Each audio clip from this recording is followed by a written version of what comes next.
ছোটু, লম্বু আর শয়তান ডঙ্কি ও শহরের ভূতের গলি। শহরের এক কোনায় বাস করে তিন বন্ধু, ছোটু, লম্বু আর তাদের আজব বন্ধু শয়তান ডঙ্কি। ছোটু ছিল চঞ্চল, লম্বু একটু ভাবুক আর ডঙ্কি ছিল সব সময় দুষ্টু বুদ্ধিতে ভরা। তারা সারাদিন শহরের নানা জায়গায় ঘুরে বেড়ায়, মজা করে, খেলে আর মাঝে মাঝে ছোটখাটো দুষ্টুমি করত। একদিন রাতের দিকে তারা শহরের পুরনো গলিটার দিকে গেল।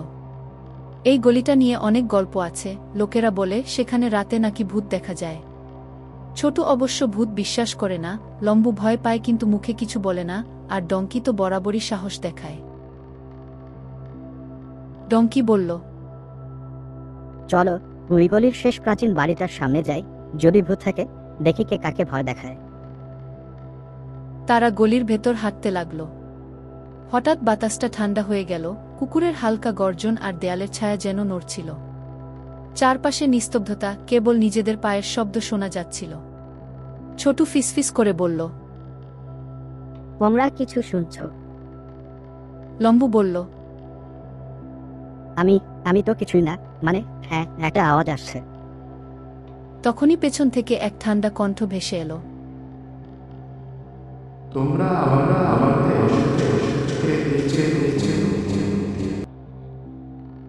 তিন বন্ধু থমকে গেল।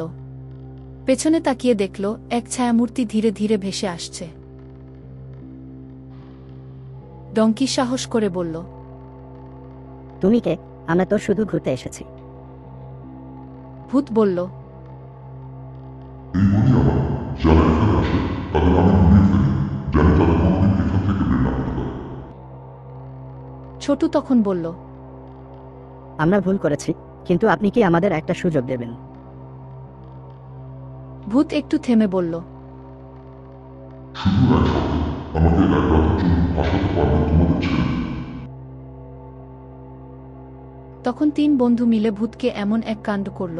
ডঙ্কি গলা নকলো করে ভূতের মতো আওয়াজ করতে লাগল, লম্বু পুরনো জানালা খুলে পেছন থেকে ব্রোর আওয়াজ দিল, আর ছোটু মুখে টর্চ ধরে এমন একটা হাসির মুখ বানালো যে ভূত নিজেই হেসে গড়িয়ে পড়ল। ভূত হাসতে হাসতে বলল, তোমরা অনুরোধ, তোমরা ভাবতে পারোনি, বরং আমাকে হাসাবে। যাও, আজ থেকে তোমাদের জন্য এই গলি নিরাপদ। তারপর থেকে ছোটু, লম্বু আর শয়তান ডঙ্কি শহরের সবার প্রিয় হয়ে উঠল, কারণ তারাই প্রথম যে ভূতকে ভয় না পেয়ে বন্ধু বানিয়ে ফেলল।